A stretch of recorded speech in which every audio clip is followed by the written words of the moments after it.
Answer ও গ্রাম প্রতিরক্ষা বাহিনীর সদস্যদের চেইন অব কমান্ড মেনে চলার আহ্বান প্রধানমন্ত্রীর। গাজীপুরে ৪৬তম জাতীয় সমাবেশ।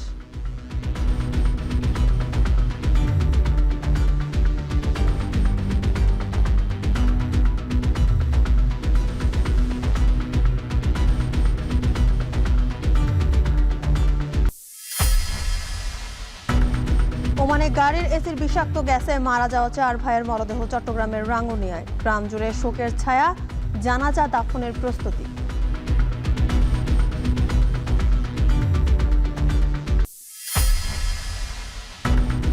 ভোরে খুলনা মেডিকেলে আগুনে পুড়ল ওটির পাশের স্টোর রুম। আতঙ্কিত হয়ে ছোটাছুটিতে বেশ কয়েকজন আহত, বৈদ্যুতিক শর্ট সার্কিট থেকে সূত্রপাতের ধারণা।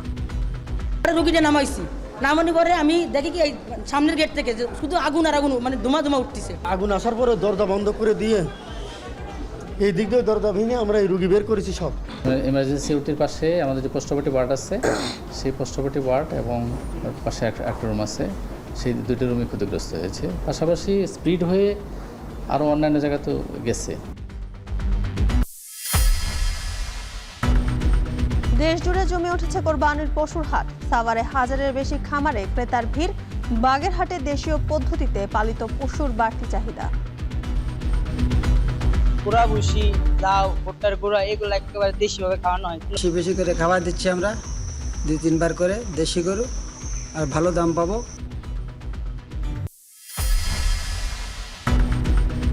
কোরবানির পশুর চামড়া সংগ্রহের ব্যাপক প্রস্তুতি নাটোরে। গরুর ল্যাম্পি স্কিন নিয়ে শঙ্কা, রোগের লক্ষণযুক্ত চামড়া না কেনার ঘোষণা ব্যবসায়ী সমিতির।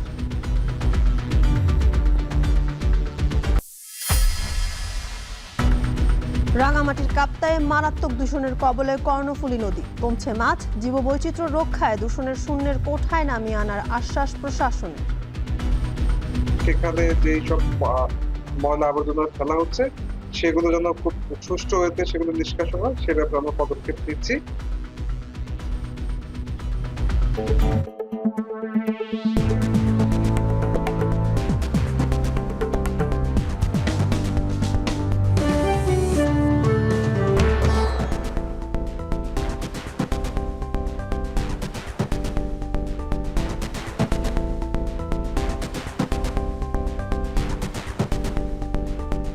স্বাগত এখন জনপদে। পুরো আয়োজন আপনাদের সঙ্গে আছি জানসিন জুথিকা।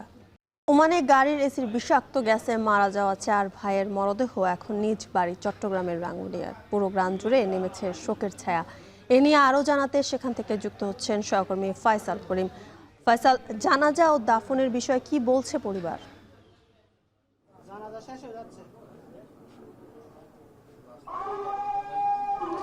অত্যন্ত শোকের একটি ঘটনা, যেই ঘটনায় আসলে আমরা দেখছি শুধুমাত্র রাঙ্গুনিয়া নয়, আশপাশের বহু উপজেলা এবং চট্টগ্রাম থেকেও কিন্তু হাজার হাজার মানুষ এই জানাজার মাঠে শরিক হয়েছেন এবং এখন চলছে, জানাজা শুরু হয়েছে।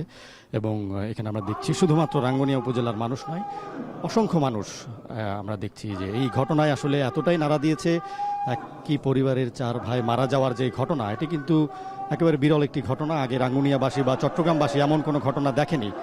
সেই কারণেই আমরা দেখেছি যারা স্বজন নয়, যারা পরিবারের সদস্য নয়, কিংবা যারা নিকটাত্মীয় নয়, তারাও কিন্তু ছুটে এসছেন এই জানাজায়। আমরা দেখেছি আজ ভোর ৬টায় তাদের নিজ বাড়িতে মরদেহগুলো পৌঁছায়।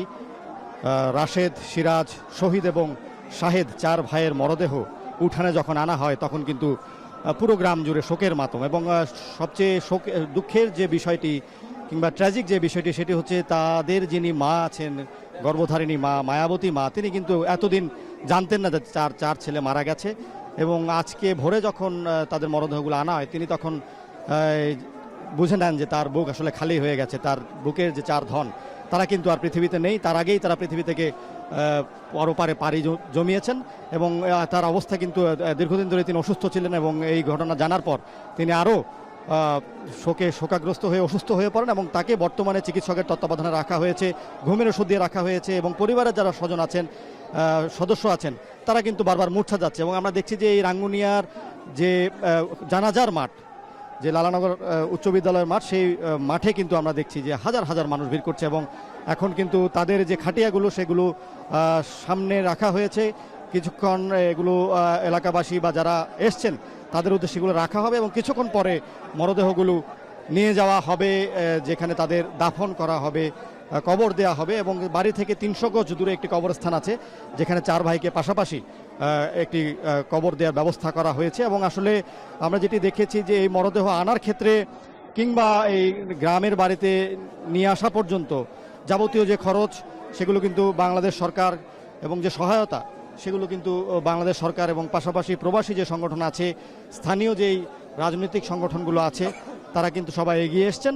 পরিবারের পক্ষ থেকে এই কাজে বা এই ধরনের আনার ক্ষেত্রে যেই সহায়তা লাগে সেটি কিন্তু পুরোপুরি আসলে যারা এলাকাবাসী আছে কিংবা যারা প্রবাসী সংগঠন আছে এবং সরকার, বাংলাদেশ সরকারের পক্ষ থেকে এগুলো ব্যবস্থা করা হয়েছে। এবং কিছুক্ষণ আগে এখানে যারা সরকারের প্রতিনিধি এসেছেন, স্থানীয় যিনি ইউএনও, তিনি বলেছেন যে আসলে এই পরিবারেরকে শুধুমাত্র মরদেহ আনা নয়, মরদেহ আনার পরে পরিবারের যে ধরনের সমর্থন লাগে, পরিবারের সদস্যদের যদি মানসিক কাউন্সেলিং লাগে, তাদের শোক সেরে ওঠার জন্য যদি কোনো ব্যবস্থা করা লাগে এবং আর্থিকভাবে তাদের যে ধরনের সহায়তা প্রয়োজন সব কিছুতে কিন্তু সরকার সহায়তা করবে।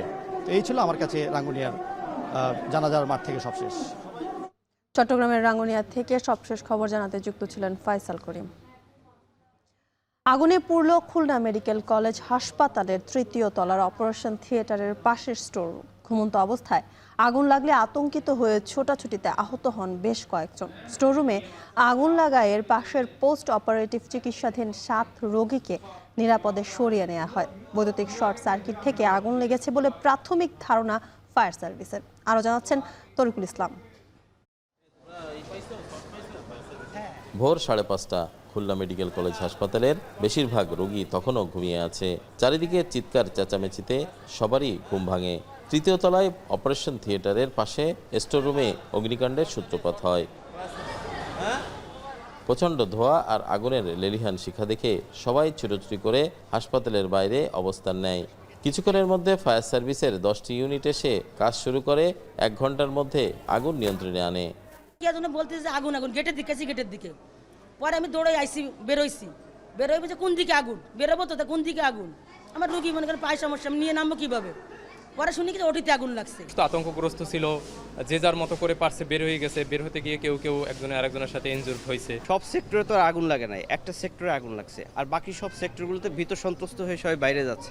ঘটনার প্রত্যক্ষদর্শীরা জানান, তাৎক্ষণিকভাবে তারা প্রথমে চেষ্টা করেন দ্রুত রোগীদের পার্শ্ববর্তী পোস্ট অপারেটিভ রুম থেকে বের করে আনার। ছুটোছুটিতে কম বেশি অনেকেই আহত হয় বলে জানান তারা।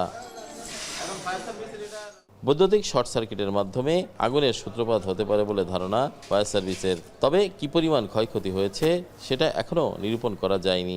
ঘটনাস্থলে আসার পথে আগুনের ভয়াবহতা থেকে আমরা আরও ইউনিটের সহযোগিতা চাই। সর্বমোট 10টা ইউনিট এখানে পৌঁছে ফায়ার সার্ভিসে। আমরা প্রায় 45 মিনিট কাজ করার পরে আগুন নিয়ন্ত্রণে আসে এবং 55 মিনিটের পরে আমরা আগুন সম্পূর্ণ নির্বাচন করি। খুলনা মেডিকেল কলেজ হাসপাতালে স্টোর রুমের পাশে পোস্ট অপারেটিভ রুমে 7 জন রোগী ভর্তি ছিল। তরিকুল ইসলাম, এখন খুলনা। আনসার সদস্যদের চেইন অফ কমান্ড মেনে কাজ করার আহ্বান জানিয়েছেন প্রধানমন্ত্রী তারেক রহমান।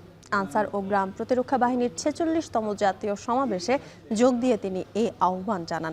সকালে গাজীপুরের সফিপুরের আনসার ও ভিডিপি একাডেমিতে প্রধানমন্ত্রী সফিপুরের সমাবেশ স্থলে পৌঁছালে বাহিনীর ঊর্ধ্বতন কর্মকর্তা তাকে উষ্ণ অভ্যর্থনা জানান। অনুষ্ঠানের সূচনাতেই প্রধানমন্ত্রী তারেক রহমান সুসজ্জিত প্যারেড গ্রাউন্ডে 46তম জাতীয় সমাবেশ উপলক্ষে জাতীয় আকর্ষণীয় ও সুশৃঙ্খল কুচকাওয়াজ পরিদর্শন করেন এবং অভিবাদন মঞ্চ থেকে রাষ্ট্রীয় সালাম গ্রহণ করেন।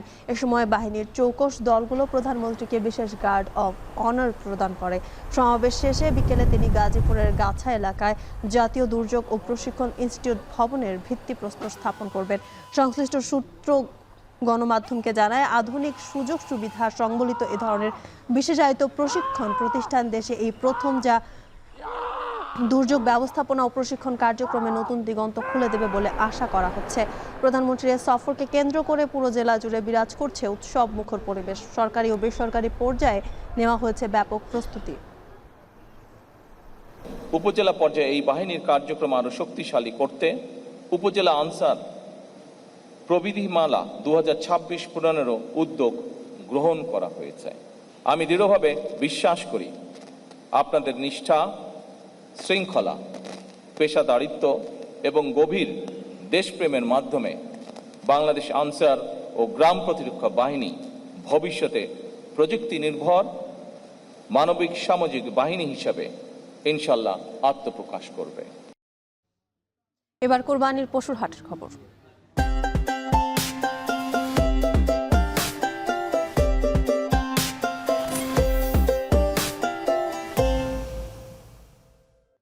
কোরবানি ঈদকে সামনে রেখে রাজশাহীতে জমে উঠেছে পশুর হাট। বিভিন্ন জায়গায় থেকে বিক্রেতারা গবাদি পশু নিয়ে আসছেন হাটে। একইভাবে কুমিল্লায়ও হাটে বেড়েছে বেচাকেনা। কোরবানির পশুর হাটের খবর জানাতে রাজশাহী থেকে যুক্ত হচ্ছেন সহকর্মী মারুফ হাসান এবং কুমিল্লা থেকে যুক্ত হচ্ছেন মাসুদ আলম। প্রথমে চলে যেতে চাই রাজশাহীতে মারুফের কাছে। মারুফ, হাটে গবাদি পশুর দাম কেমন দেখছেন, কি বলছেন ক্রেতা বিক্রেতারা? জ্যোতিকা, ঈদকে সামনে রেখে রাজশাহীতে যে বিশাল সর্ববৃহৎ যে হাট, সিটি হাট, সেখানে কিন্তু এখন আছি। এখানে আমরা দেখতে পাচ্ছি যে সকাল থেকে দূর দূরান্ত থেকে যারা এখানে বিক্রেতা আছেন তারা গাড়িতে করে কিন্তু গরুগুলো নিয়ে আসছেন। পাশাপাশি অন্য অন্য যেসব গবাদি পশু আছে সেগুলো কিন্তু তারা বিক্রির উদ্দেশ্যে কিন্তু এই বাজারে নিয়ে আসছেন। পাশাপাশি এখানে আমরা দেখতে পেয়েছি যে দেশের বিভিন্ন জেলা থেকেও কিন্তু অন্য অন্য যেসব ক্রেতা আছেন তারাও কিন্তু ছুটে এসেছেন এখানে গরু কেনার জন্য, এবং পাশাপাশি ছাগল, মহিষ সহ আরও যেসব গবাদি পশু আছে সেগুলো কিন্তু এখানে পর্যাপ্ত পরিমাণ থাকে বিধায় এখানে আসেন। এখানে সবচেয়ে বড় যে বিষয়টি, এখানে ক্রেতারা তাদের পছন্দ মতো এবং মন মতো যে গরু ছাগল যেগুলো আছে সেগুলো কিন্তু দেখে শুনে তারা কিন্তু দাম দর করে সেটি কিন্তু ক্রয় করতে পারেন।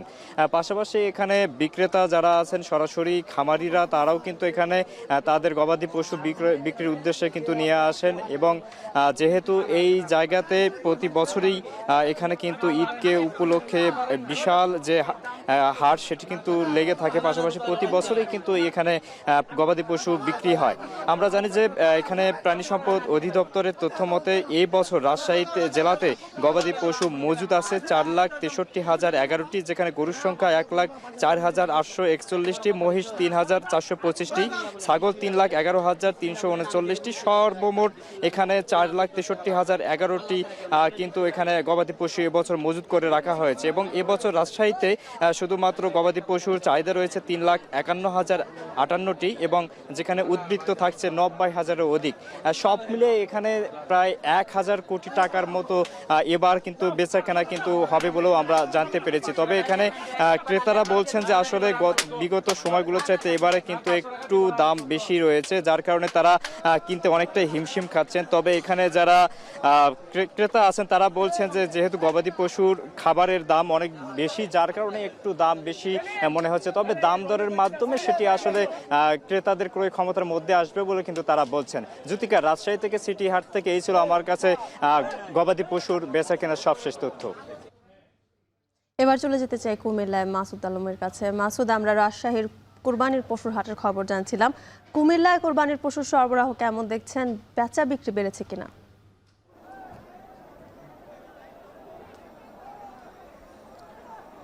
জ্যোতিকা, দাম দর এবং হৈহুল্লোর এমন শব্দে কিন্তু মুখর কুমিল্লার পশুর হাট। আমি রয়েছি ঢাকা চট্টগ্রাম মহাসড়কের কুমিল্লার 14 গ্রামের মিশানি বাজারে। এটি কিন্তু দীর্ঘ বেশ কয়েক বছর থেকে জমে আসছে। এখানকার স্থানীয়রা বলছেন প্রায় শতাধিক বছর আগের এই বাজার।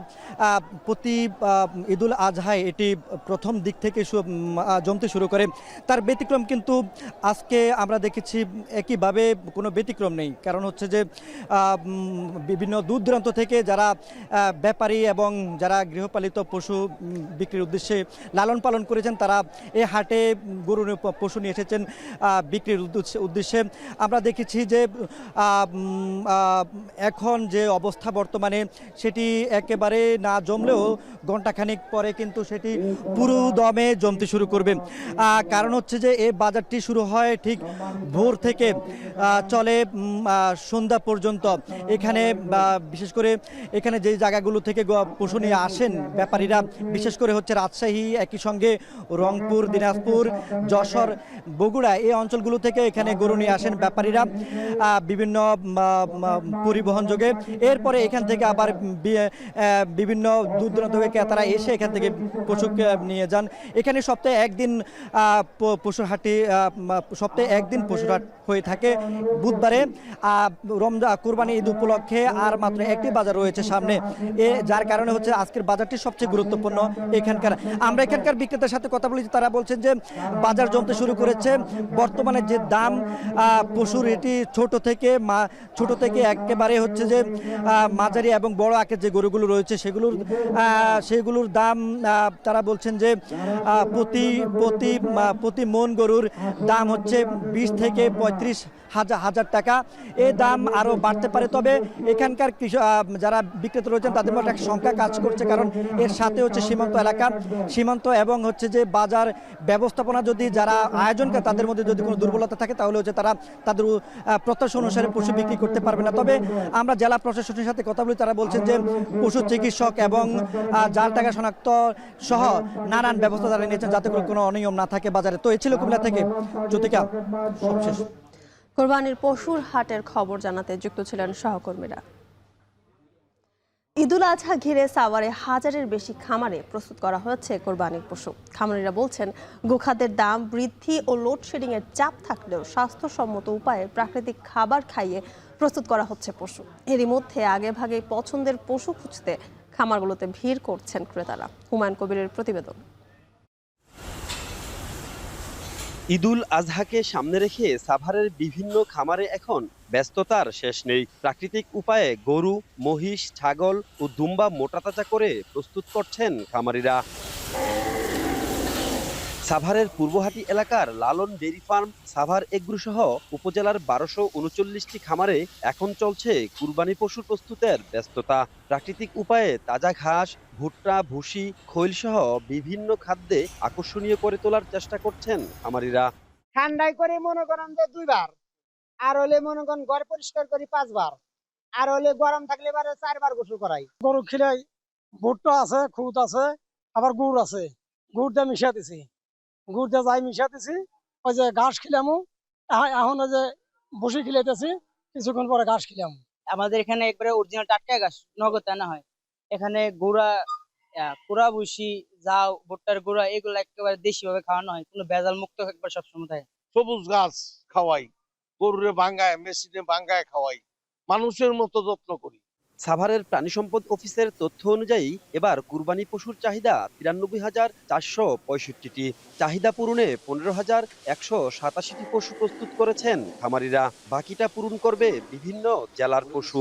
অনেকেই আগেভাগে খামারে গিয়ে পছন্দের পশু বুকিং দিচ্ছেন। গরু মোটামুটি সব বড় সাইজের, মিডিয়াম সাইজের গরুগুলো একটু দাম একটু চড়া। আর প্রত্যেক বছর এখান থেকে গরু নিই। হ্যাঁ, এই বছর আসছে আর কি গরু দেখতে, পছন্দ হলে আর কি এখান থেকে আমরা প্রত্যেক বছর নিয়ে এখান থেকে এবারও নিব। পশুর স্বাস্থ্য ও বাজার পরিস্থিতি পর্যবেক্ষণে মাঠে কাজ করছে উপজেলা প্রাণী সম্পদ বিভাগ। খামারগুলোতে নিয়মিত পরিদর্শন ও চিকিৎসা সেবা দেওয়ার কথাও জানান কর্মকর্তারা। সাভার থেকে যারা গরু ক্রয় করবেন তারা আশা করা যায় যে ভালো গরু ক্রয় করবেন, অ্যান্টিবায়োটিক, স্টেরয়েড মুক্ত এবং কোনো রকম খাবারে ভেজাল মুক্ত খাবার পরিবেশন করে এই সমস্ত পশুগুলিকে বা প্রাণীগুলিকে খামারিরা তাদের কোরবানির জন্য উপযুক্ত করেছেন। ঈদে ভালো দাম পেলে লোকসানের শঙ্কা কাটিয়ে ঘুরে দাঁড়াতে পারবেন বলে আশা খামারিদের। হুমায়ুন কবির, এখন সাভার। কোরবানি ঈদ ঘিরে বাগেরহাটে ব্যস্ত খামারিরা। দীর্ঘ সময় ধরে মোটা তাজা করা গরু বিক্রির অপেক্ষায় তারা। সবকিছু ঠিক থাকলে এবার ভালো দামে পশু বিক্রির আশা খামারিদের। প্রাণী সম্পদ বিভাগ বলছে দেশীয় পদ্ধতিতে পশু পালনের পরামর্শ দেওয়া হচ্ছে খামারিদের। এস এস সোহানের প্রতিবেদন। ঈদ ঘনিয়ে আসার পাশাপাশি খামারিদের ব্যস্ততা বাড়ছে। চলতি মৌসুমে জেলার ৭,২০৮টি খামার ও ব্যক্তি পর্যায়ে গরুর পরিচর্যায় ব্যস্ত সময় পার করছেন তারা। সবুজ ঘাস, খড়, খৈল, ভুসি সহ দেশীয় খাবারে কোরবানির জন্য গরু মোটা তাজা করছেন খামারিরা। জেলার খামারগুলোতে ফ্রিজিয়ান, শাহিওয়াল, ব্রাহ্মা, অস্ট্রেলিয়ান সহ বিভিন্ন জাতের দেশীয় গরু শোভা পাচ্ছে। অর্গানিক ও দেশীয় পদ্ধতিতে লালন পালন করায় এবার ভালো দাম পাবেন বলে আশা খামারি ও গৃহস্থদের। মানে আমরা এখানে আর কি এই যে গাভীগুলো আছে, এর যে ষাঁড় বাচ্চাগুলো হয় আমাদের, আমরা মোটা তাজা করি, আমরা আর কি বাজারে বিক্রি করি এবং নিজের জন্য ব্যবহার করি আমরা আর কি। আমাদের এই গরুগুলোর আমরা 20-25 বিঘা জমিতে ঘাস লাগানো আছে, সেই ঘাস কাটিয়ে এনে আমরা খাওয়াই, তাতে আমাদের গরু কেমিক্যাল কোনো কিছু বেশি কিছু খাওয়ানো লাগে না, তাতে যথেষ্ট। বেশি বেশি করে খাবার দিচ্ছি আমরা 2-3 বার করে, দেশি গরু, আর ভালো দাম পাবো বিধায় আমরা আশা করছি। আমরা কেমিক্যাল মুক্ত খাবার খাওয়াই, মোটা তাজা করে অন্য কোনো খাবার ব্যবহার করি না, ওষুধপত্র ব্যবহার করি না, যার কারণে আমাদের স্থানীয় বাজারের একটু চাহিদা বেশি। প্রাণী সম্পদ বিভাগ বলছে, জেলায় বাণিজ্যিক ও অবাণিজ্যিক খামারগুলোকে প্রথম থেকেই দেশীয় পদ্ধতিতে পশুপালনের পরামর্শ দেয়া হচ্ছে। পাশাপাশি খামারিরা যাতে ভালো দাম পায় সেজন্য চেষ্টা করা হচ্ছে বলে জানান এই কর্মকর্তা। আমরা নির্দেশ দিয়েছি যে প্রাকৃতিক উপায়ে যাতে গরু মোটা তাজা করা হয়, কোনো প্রকার স্টেরয়েড হরমোন যাতে ব্যবহার করা না হয়, এই ব্যাপারে আমরা তাদেরকে দিক নির্দেশনা দিয়েছি, নজরদারিও আমরা করে যাচ্ছি। সরকারি হিসেবে বাগেরহাট জেলায় ৭৭,৮৮৯টি পশুর চাহিদা রয়েছে। জেলায় খামারি এবং ব্যক্তি পর্যায়ে ৮৪,৯৬৭টি পশু পালন হয়েছে। এর মধ্যে ৩৮,৪35টি গরু, ৪৪,৭০৯টি ছাগল এবং মহিষ ও ভেড়া রয়েছে ১,৮২৩টি। জেলায় পালন করা পশুর বাজার মূল্য আনুমানিক প্রায় ৫০০ কোটি টাকা। এখন বাগেরহাট। গরুর থাকা খাওয়া, গোসল সহ যাবতীয় কাজ মিলছে, রয়েছে নিরাপত্তা ব্যবস্থাও। এক কথায় আবাসিক হোটেলের মতো যাবতীয় সুযোগ মিলছে যশোরে। এজন্য দৈনিক গরুর আকার অনুযায়ী মালিককে গুনতে হবে ১০০ থেকে ২০০ টাকা। আর গরুর হাটকে কেন্দ্র করে এমনই ব্যবস্থা করা হয়েছে শার্শায়। এই হাটকে ইতিবাচক হিসেবে দেখছেন প্রাণী সম্পদ কর্মকর্তা এনামুল হকের ক্যামেরায় আরও জানাচ্ছেন রিপন হোসেন। গরুর আবাসিক হোটেল, অভিনব এই ব্যবস্থা চালু হয়েছে যশোরের শার্শার ৭ মাইলে। স্থানীয় ভাষায় গরুর এ থাকা খাওয়ার ব্যবস্থাকে খাটাল বলে। মূলত যেসব গরু হাটে অবিক্রিত থেকে যায় সেসব গরু খাটালে পরবর্তী হাটে বিক্রির জন্য রেখে যান। এ সময় গরুর খড়, পানি খাওয়ানো, গোসল এবং চিকিৎসার ব্যবস্থা করে থাকেন হোটেল মালিকরা। মানুষের যেভাবে আবাসিক হোটেলে থাকে, আবার এটা মনে করেন গরুর হোটেল। এখানে যারা মনে করেন বিভিন্ন জায়গার থেকে আসে, নিয়ে যেতে পারে না, তারা আমার এখানে গরুটা রেখে যায়। বড় গরুগুলো 200 টাকা করে পিস, মাঝারিগুলো 150 টাকা, ছোটগুলো 100 টাকা করে পিস। সুবিধা এখানে থাকলে মনে করেন নিরাপত্তা আছে ভালো। দিন প্রতি 200 টাকা করে একটা গরু দেয়, এইভাবে যেভাবে চলে ওদেরও সুবিধার জন্যে আমরা এই কাজটা করে রাখিছি। দূর দূরান্ত থেকে আনা অবিকৃত গরু ফেরত নিয়ে যাওয়ার ঝামেলা ও পরিবহন খরচ কমাতে এই গরুর হোটেলগুলো এখন অত্যন্ত জনপ্রিয় হয়ে উঠেছে। গরু রাখার জায়গা, খাওয়ার জায়গা, মানে গরু যদি জায়গা থেকে জায়গায় বাঁধে সমস্যা, এরকম একটা জায়গা যদি প্রত্যেকটা হাটে হাটে হয় তাহলে ব্যাপারীদের জন্য খুব ভালো হয়। এখানে সুবিধা, অনেক কিছু সুবিধা আছে। ৭ মাইলি বাজারে গরু বেচা কেনার দিকতেও ভালো, সব দিকতে ভালো। গরুর হাট কর্তৃপক্ষ জানান, শুধু গরু নয়, গরু মালিক বা ব্যবসায়ীদের নিরাপদে থাকা খাওয়ার ব্যবস্থাও রেখেছেন তারা। মানে গরুদের জন্য রাখার ঘর আছে, সেখানে তারা অল্প খরচে সাশ্রয় মূল্যে গরু রাখতে পারে। সেখানে খাওয়ার ব্যবস্থা থাকে, মানে পর্যাপ্ত নিরাপত্তা ব্যবস্থা আছে। আমাদের এখানে 200 কর্মী থাকে। তারপর সিসি ক্যামেরা দ্বারা পুরো হাটটাই নিয়ন্ত্রিত। যারা গরু আনবে, এখানে আমাদের পশু ডাক্তার থাকে সার্বক্ষণিক। গরুর এই আবাসিক হোটেলকে ইতিবাচক হিসেবে দেখছেন জেলা প্রাণী সম্পদের এই কর্মকর্তা। এটি কিন্তু ব্যাপক সুবিধা করতে বলা চলে। অর্থাৎ যখন কুরবানি ঈদ সামনে আসে, তখন সেই সামনে রেখে গরু আনা একটু কষ্টকর হয়ে যায়। সেক্ষেত্রে আপনি 1 দিন বা 2 দিন আনে বা একটু রেস্ট দিয়ে গরুটা বিক্রি করা, সেক্ষেত্রে পশুর জন্য যেমন ভালো, তেমনি যারা ক্রেতা, যারা কিনবেন তাদের জন্য ভালো। ৭ মাইলে 5টি বড় ও ছোট ছোট আরও কয়েকটি গরুর আবাসিক হোটেল বা খাটাল গড়ে উঠেছে। সেখানে গড়ে অর্ধসহস্রাধিক গরু রাখার ব্যবস্থা রয়েছে। এখন যশোর।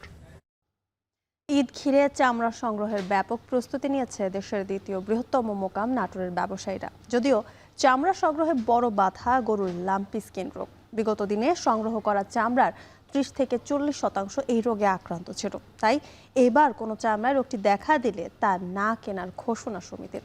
জাহিদুল ইসলাম সুমনের ক্যামেরায় মাহবুব হোসেনের প্রতিবেদন।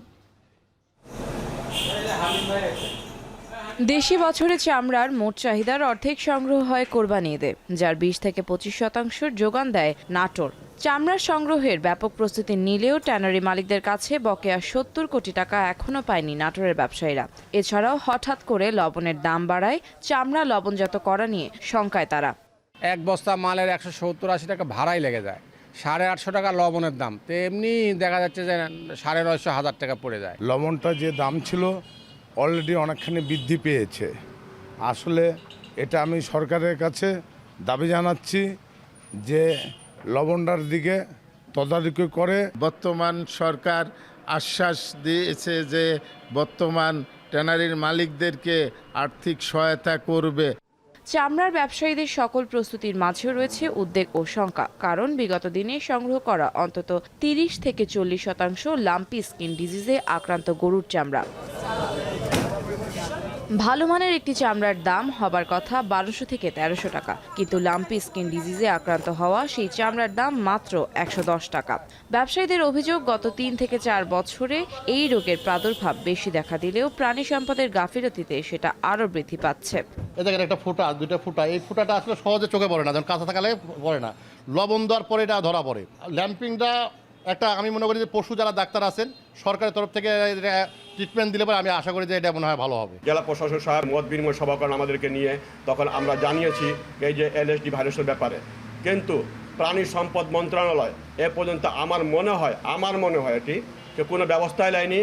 চামড়া ব্যবসায়ীদের তথ্য বলছে, গত ঈদুল আজহার 2 মাসে গরু মহিষের 2,37,772 পিস এবং ছাগল সহ অন্যান্য পশুর 3,17,947 পিস চামড়া সংগ্রহ করা হয়েছে।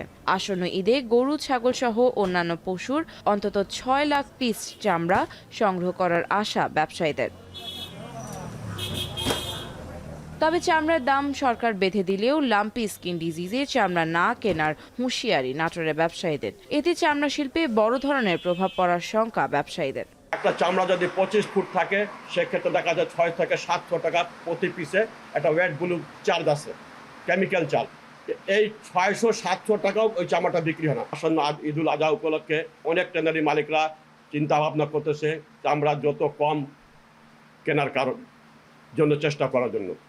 ঈদের দিন থেকেই আড়তগুলোতে সংগ্রহের পর চামড়ায় লবণজাত করতে ব্যস্ত হয়ে উঠবেন মৌসুমী শ্রমিকরা। সবকিছু ঠিক থাকলে ঈদ থেকে আগামী 2 মাসে অন্তত 40 থেকে 50 কোটি টাকার লেনদেন হবে বলে আশা ব্যবসায়ীদের।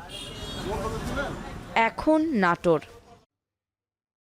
এখন জনপদে নিচ্ছে একটা বিরতি, ফিরছি একটু পর, সাথেই থাকুন।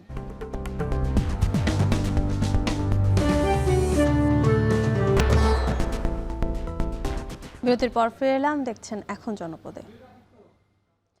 চট্টগ্রামে হামের চিকিৎসা সরঞ্জামের সংকট দেখা দিয়েছে। অন্যদিকে নোয়াখালীতে টিকা দেওয়ার পরও হামে আক্রান্ত হচ্ছে অনেক শিশু। বিস্তারিত জানাতে চট্টগ্রাম থেকে যুক্ত হচ্ছেন সহকর্মী শোয়েব রহমান এবং নোয়াখালী থেকে যুক্ত হচ্ছেন নাসিম শুভ। প্রথমে চলে যেতে যাই চট্টগ্রামের শোয়েবের কাছে। শোয়েব, হামের চিকিৎসা সরঞ্জামের সংকট নিরসনে কি ব্যবস্থা নেওয়া হচ্ছে সেখানে জানাবেন।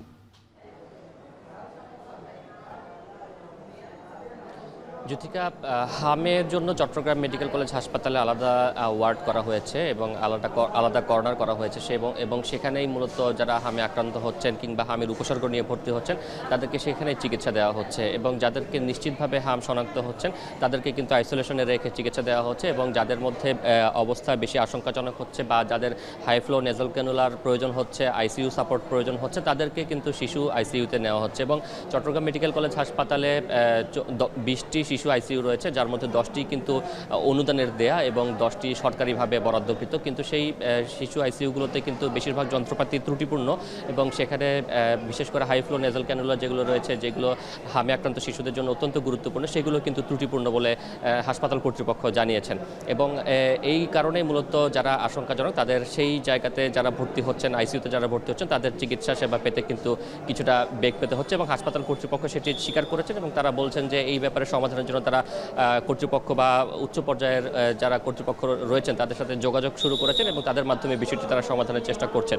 অন্যদিকে স্বাভাবিক আক্রান্ত যারা রয়েছেন বা যাদের জটিল কোনো লক্ষণ দেখা যাচ্ছে না তাদের কিন্তু চট্টগ্রাম মেডিকেল কলেজ হাসপাতালে, জেনারেল হাসপাতাল সহ বিভিন্ন বেসরকারি হাসপাতালে চিকিৎসা দেওয়া হচ্ছে এবং সেইখানে এখন পর্যন্ত শনাক্তকৃত রয়েছেন, অর্থাৎ পরীক্ষা নিরীক্ষার মাধ্যমে শনাক্ত হয়েছেন এমন রোগী চট্টগ্রামে পাওয়া গিয়েছে 114 জন এবং এর বাইরে 1600 জনের মতো কিন্তু বিভিন্ন লক্ষণ নিয়ে হাসপাতালগুলোতে ভর্তি হয়েছিলেন। এবং চিকিৎসকরা বলছেন হাসপাতালগুলোতে এখন পর্যন্ত যে পরিমাণে রোগী ভর্তি রয়েছেন স্বাভাবিকভাবে তাদের চিকিৎসার কার্যক্রম দেওয়ার জন্য কিছুটা চাপ হলেও কিন্তু সেটি তারা দিতে পারছেন এবং এখন পর্যন্ত তাদের আলাদা কোনো বাড়তি জনবল বা বাড়তি অবকাঠামোর প্রয়োজন নেই বলেও কিন্তু তারা জানিয়েছেন। তবে যদি রোগীর সংখ্যা নিশ্চিতভাবে বেড়ে যায় সেই ক্ষেত্রে কিন্তু এই যে সক্ষমতা সেই সক্ষমতা দিয়ে তারা সামাল দিতে পারবে না। সেক্ষেত্রে আইসোলেশন সেন্টার কিংবা ওয়ার্ড সংখ্যা বৃদ্ধির পাশাপাশি চিকিৎসকেরও কিন্তু বাড়তি চিকিৎসকেরও প্রয়োজন হবে বলে চিকিৎসকরা জানিয়েছেন। এবং এই শিশুদের আক্রান্তের পাশাপাশি চট্টগ্রামে বাড়তি শঙ্কা জাগিয়েছে যে প্রাপ্তবয়স্করাও কিন্তু হামে আক্রান্ত হচ্ছেন এবং সেটিও কিন্তু একটি আশঙ্কার কারণ হয়ে দাঁড়িয়েছে। এবং একটু জানিয়ে রাখি যে চট্টগ্রামে 6,93,000 শিশুকে টিকা দেওয়ার লক্ষ্যমাত্রা নির্ধারণ করা হয়েছিল। বর্তমান যে হাম রুবেলার টিকাদান ক্যাম্পেইন চলছে সেখানে এবং এরই মধ্যে কিন্তু 6,95,000 শিশুকে টিকা দেওয়া হয়েছে যা লক্ষ্যমাত্রার চেয়েও বেশি।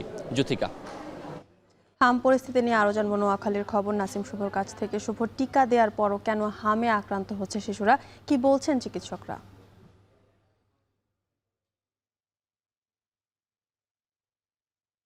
যদিও নোয়াখালী সিভিল সার্জন কার্যালয়ের তথ্য মতে নোয়াখালীতে মোট যে পরিমাণ শিশু রয়েছে তার প্রায় 95% শিশুকে কিন্তু তারা হামের টিকা দিয়েছেন বলে নিশ্চিত করা হয়েছে। যদিও প্রতিদিনই কিন্তু নোয়াখালীর সরকারি এবং বেসরকারি হাসপাতালগুলোতে হাম আক্রান্ত রোগীর সংখ্যা বেড়ে চলছে। আমি আজ এসে দেখেছি 250 শয্যা বিশিষ্ট নোয়াখালীর জেনারেল হসপিটাল, যেটি জেলার একমাত্র সরকারি হাসপাতাল, এখানে আজও প্রায় 210 জনের মতো হাম আক্রান্ত শিশু ও নানা বয়সী রোগী রয়েছেন এবং প্রতিদিনই কিন্তু এর সংখ্যা বাড়ছে। অর্থাৎ গত মাসের শুরুর দিকেও কিন্তু নোয়াখালীতে প্রতিদিন গড়ে 20 থেকে 30 জন থাকলেও সেটি গত এক সপ্তাহ যাবৎ প্রতিদিনই গড়ে 150 জনের বেশি হামে আক্রান্ত রোগী যারা চিকিৎসা সেবা নিতে যাচ্ছেন। তবে একটি আশার দিক হলো নোয়াখালীতে এখন পর্যন্ত মৃতের সংখ্যা 0।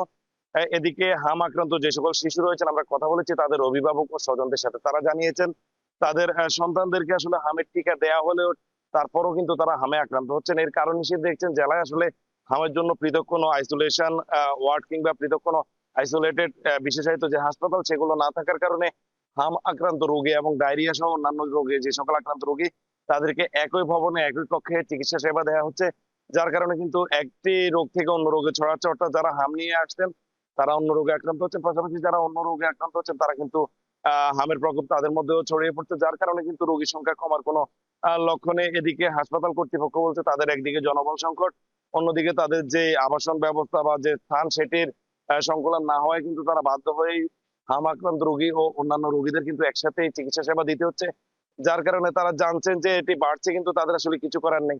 এদিকে আমি কথা বলেছি সিভিল সার্জনের সাথে, তিনি জানিয়েছেন আসলে তার মতে কিন্তু এখন পর্যন্ত তেমন পৃথকভাবে যে হসপিটাল করার সেটির আসলে তিনি বলছেন এখনো প্রয়োজনীয়তা দেখা দেয় নাই বিধায় কিন্তু তারা এখন পর্যন্ত এটি নিয়ে বিস্তারিত ভাবছেন না। তো যদিকে এই ছিল আসলে নোয়াখালী থেকে আমার কাছে এখন পর্যন্ত হাম পরিস্থিতি নিয়ে সব শেষ। বেড়েই চলেছে হামের সংক্রমণ, সে খবর জানাতে যুক্ত ছিলেন সহকর্মীরা। বরিশাল শেরে বাংলা মেডিকেল কলেজ হাসপাতালে এক নবজাতকের মৃত্যুকে কেন্দ্র করে কয়েকজন ইন্টার্ন চিকিৎসকের ওপর হামলার অভিযোগ উঠেছে। বুধবার রাত 11টার দিকে হাসপাতালের 2য় তলার নবজাতক ওয়ার্ডের সামনে এই ঘটনা ঘটে। এই ঘটনায় মেডিকেলের নারী শিক্ষার্থী সহ বেশ কয়েকজনকে লাঞ্ছিত করার অভিযোগ করেন শিক্ষার্থীরা। পুলিশ জানায় শ্বাসকষ্টজনিত সমস্যা নিয়ে উজ্জ্বল দে তার 7 দিনের শিশুকে ভর্তি করলে রাতে শিশুটি চিকিৎসারত অবস্থায় মারা যায়। এ সময় স্বজনদের সাথে মৃত্যুর বিষয় নিয়ে কর্তব্যরত ইন্টার্ন চিকিৎসকদের কথা কাটাকাটি হয়। এক পর্যায়ে দুপক্ষের মধ্যে হাতাহাতির ঘটনা ঘটে। ঘটনার পর শিক্ষার্থীরা মৃত শিশুর 2 স্বজনকে আটকে রাখে। পরে পুলিশ এসে পরিস্থিতি নিয়ন্ত্রণে আনে। এদিকে স্বজনরা তুচ্ছ ঘটনাকে কেন্দ্র করে তাদের উপর মারধরের ঘটনা ঘটেছে বলে পাল্টা অভিযোগ করেন। তদন্তের ভিত্তিতে ব্যবস্থা নেওয়া হবে জানান পুলিশ।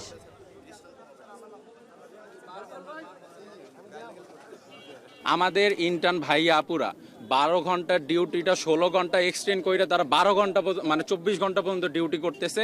পরিচালক স্যারের কাছে আমাদের দাবি হচ্ছে যে আমাদের প্রত্যেকটা ইউনিটে সুরক্ষার জন্য সশস্ত্র পুলিশের ব্যবস্থা করতে হবে। আমি চাই আমার সন্তানতুল্য যে ছেলে মেয়েগুলো পড়ালেখা করে ওরা যেন এই মেডিকেল ক্যাম্পাসে অ্যাপ্রন পড়ে নিঃসংকোচিতে ঘোরাফেরা করতে পারে। যে আপনারা কেউ বের হবেন না, যতক্ষণ না আমরা নিয়ে যাচ্ছি বা কিছু হচ্ছে আপনারা কেউ বের হবেন না। ওকে উল্টে বেলে একটা চর মারা হয়েছে। 2 জনের মারতে মারতে ওখানে প্রায় 25-30 জন লোক মারতে মারতে ওখানে লুটেই দিছে। এখন জনপদে নিচ্ছে আরো একটি বিরতি, সাথেই থাকুন।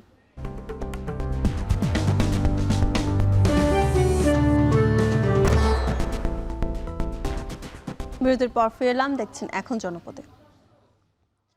দিনাজপুরের পার্বতীপুরে দেশের একমাত্র ভূগর্ভস্থ কঠিন শিলাখনি থেকে আবারও বন্ধ হয়ে গেছে পাথর উত্তোলন। এ বিষয়ে বিস্তারিত জানাতে আমাদের সঙ্গে যুক্ত হচ্ছেন কঙ্কন কর্মকার।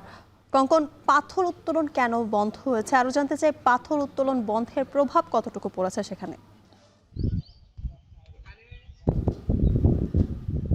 জ্যোতিকা, শুরুতে আপনাকে জানিয়ে রাখি যে দিনাজপুরের এই যে পাথরখনি, এটি পেট্রো বাংলা, আপনি জানেন যে Bangladesh mine and mineral resource যে কোম্পানি, তার একটি প্রতিষ্ঠান এটি, দিনাজপুরের মধ্যপাড়া গ্রানাইট মাইনিং কোম্পানি। গতকালকে মঙ্গলবার হঠাৎ করেই আপনি জানেন যে এখানে আন্ডারগ্রাউন্ড থেকে এই পাথর উত্তোলনে কিন্তু প্রচুর পরিমাণ প্রতিদিন 2 থেকে 2.5 মেট্রিক টন এক্সপ্লোসিভ দরকার হয়। সেই এক্সপ্লোসিভ হঠাৎ করে শেষ হয়ে যাওয়ায় এসে গতকালকে কিন্তু এই মাইনটি ও তার যে উত্তোলন সেটি বন্ধ হয়ে যায়।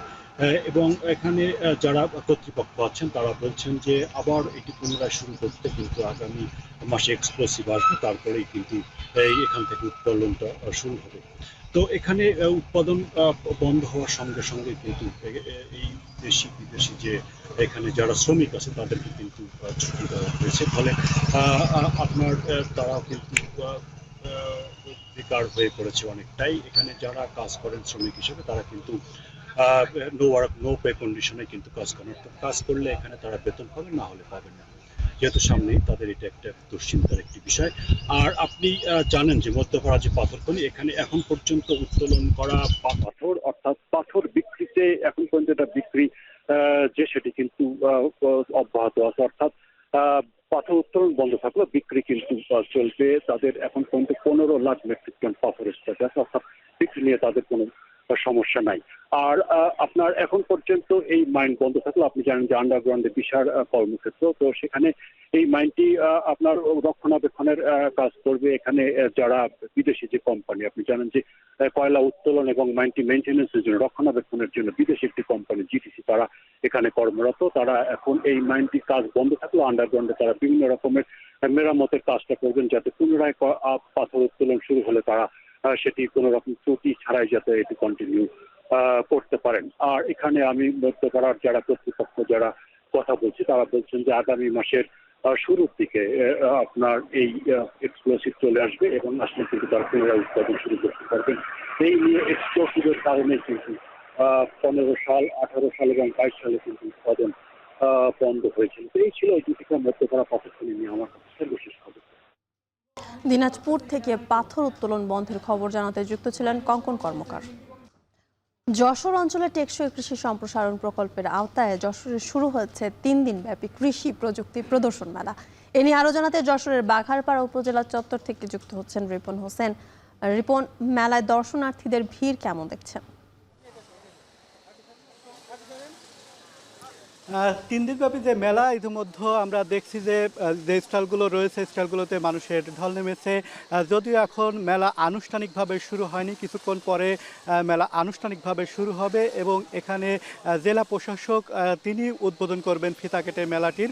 এবং এখন আমার পেছনে দেখতে পাচ্ছেন যে একটি র্যালি অনুষ্ঠিত হবে। 3 দিনব্যাপী যদিও নানা অনুষ্ঠান রয়েছে, এই অঞ্চলে যে সবজি, ধান, পাট এগুলো যে টেকসই উন্নয়নের জন্য কিন্তু এই 3 দিনব্যাপী মেলাটি করা হচ্ছে। যে মেলার প্রতিপাদ্য বিষয় রয়েছে। এখানে যে স্টলগুলো রয়েছে আমরা ঘুরে ঘুরে দেখেছি, প্রায় 20টির মতো স্টল রয়েছে। সেই স্টলগুলোতে বিভিন্ন প্রযুক্তি ব্যবহার করা হয়েছে। সেই প্রযুক্তি ব্যবহার করে কিভাবে উন্নত যে জাতের সবজি, ধান, অন্যান্য যে ফসলগুলো রয়েছে সেগুলো চাষ করা যায়, সে কারণে কৃষকদের বিভিন্নভাবে তারা পরামর্শ দিচ্ছেন। আমরা দেখেছি যে স্টলগুলো রয়েছে, সেই স্টলগুলোতে বিভিন্ন জাতের সবজি রয়েছে, ফল রয়েছে এবং উন্নত যে কৃষি, কিভাবে উন্নত চাষবাস করলে উন্নত বেশি ফসল হবে, অর্থাৎ অল্প জমিতে বেশি পরিমাণ ফসল হবে, সে কারণে যারা কৃষক রয়েছেন তারা এই যে মেলার স্টলগুলো সেটি তারা ঘুরে ঘুরে দেখছেন। আমার পেছনে দেখছেন যে মেলার যে সূচনা সেটি আর কিছুক্ষণ পরে শুরু হবে, র্যালি হবে, র্যালির পরে ফিতা কেটে আনুষ্ঠানিকভাবে মেলার উদ্বোধন করবেন জেলা প্রশাসক। সে কারণে অপেক্ষা করছেন যারা কৃষক রয়েছেন তারা। আমরা যারা কৃষক রয়েছেন তাদের সাথে কথা বলেছি। কৃষকরা যেটি জানিয়েছেন, তারা আসলে এই মেলাটিতে আসতে পেরে তারা আসলে উৎফুল্ল। তারা নিজের বলছেন যে যাতে উন্নত মানের যে ফসল সেটি তারা উৎপাদন করতে পারে। বিশেষ করে যে সৌর বিদ্যুতের এখন সমস্যা রয়েছে, সৌর বিদ্যুৎ কাজে লাগিয়ে ধান চাষ করবেন, সবজি চাষ করবেন এবং অনেক ফসল রয়েছে যে ফসলগুলো মেশিন দিয়ে, অর্থাৎ যে শ্রমিকের যে মজুরি সেটি বৃদ্ধি পাওয়ার কারণে অনেক রয়েছে মেশিন দিয়ে সেই ধানগুলো, চারাগুলো রোপণ করবেন, এমন প্রযুক্তি কিন্তু এখানে রয়েছে। তো সব মিলে এই ছিল এখান থেকে আমার কাছে সর্বশেষ। জ্যোতিকা। যশোর থেকে কৃষি প্রযুক্তি প্রদর্শনী মেলার সবশেষ খবর জানাতে যুক্ত ছিলেন রিপন হোসেন। নিচ্ছি আরও একটি বিরতি, সাথেই থাকুন।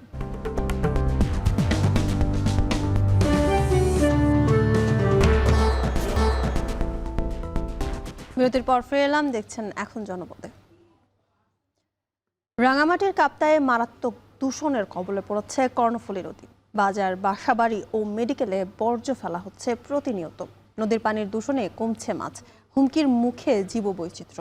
কর্ণফুলী নদীর দূষণ শূন্যের কোঠায় নামিয়ে আনার আশ্বাস উপজেলা নির্বাহী কর্মকর্তার। জিয়াউর রহমান জুয়েলের প্রতিবেদন। শিল্প, কৃষি, মৎস্য নিয়ে চট্টগ্রামের কর্ণফুলী নদীর উপর নির্ভরশীল বহু মানুষের জীবিকা। কর্ণফুলী নদীর রাঙ্গামাটির কাপ্তাই অংশে প্রতিদিনই অবাধে ফেলা হচ্ছে আবর্জনা, মেডিকেল বর্জ্য। কাপ্তাই, চন্দ্রঘোনা ও পার্শ্ববর্তী রাঙ্গুনিয়া উপজেলার দুভাষী বাজার সহ নদীর দুই তীরবাসীর ময়লা আবর্জনা সরাসরি ফেলা হচ্ছে নদীতে। এর সাথে একাধিক হাসপাতাল, শতাধিক ডায়াগনস্টিক সেন্টার ও ওষুধের দোকানের মেডিকেল বর্জ্যও ফেলা হচ্ছে নির্বিচারে। উন্মুক্ত বর্জ্যের ছড়িয়ে পড়া দুর্গন্ধে তীব্র বিরক্ত বাসিন্দারা। স্থানীয়দের অভিযোগ, বছরের পর বছর এভাবে চললেও প্রশাসন নির্বিকার।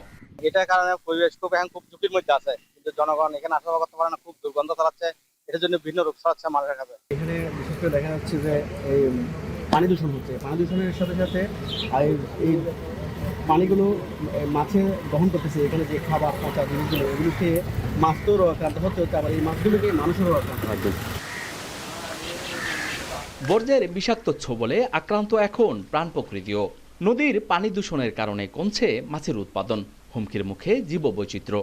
বাজার কমিটি থেকে শুরু করে এই বাজারের সমস্ত কিছু যারা আছে, নীতি নির্ধারক যারা আছে, এরা সব কিছু এখানে সমস্ত আবর্জনাগুলো।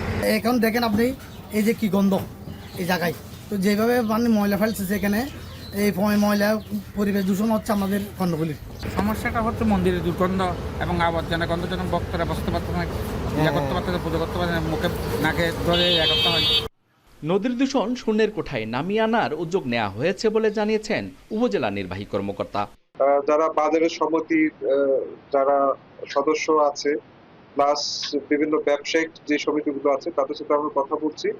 আমরা আশা রাখছি খুব দ্রুততম সময়ে সেখানে যেই সব ময়লা আবর্জনা ফেলা হচ্ছে সেগুলো যেন খুব সুষ্ঠু হতে সেগুলো নিষ্কাশন হয়, সে ব্যাপারে আমরা পদক্ষেপ নিচ্ছি। চট্টগ্রাম শহরে ওয়াসার পানি সরবরাহের যোগানদাতা এই কর্ণফুলী নদীর দূষণ বন্ধ ও জীববৈচিত্র্য রক্ষায় সংশ্লিষ্ট প্রশাসনকে দ্রুত পদক্ষেপ নেয়ার দাবি স্থানীয়দের। জিয়াউর রহমান জুয়েল, এখন রাঙ্গামাটি। এই ছিল এখন জনপদ। এখন টেলিভিশন ওয়েবসাইটে দেখতে ভিজিট করুন এখন.tv, ফেসবুকে দেখতে ভিজিট করুন facebook.com/tv.এখন এবং ইউটিউবে দেখতে ভিজিট করুন youtube.com/c/এখন tv।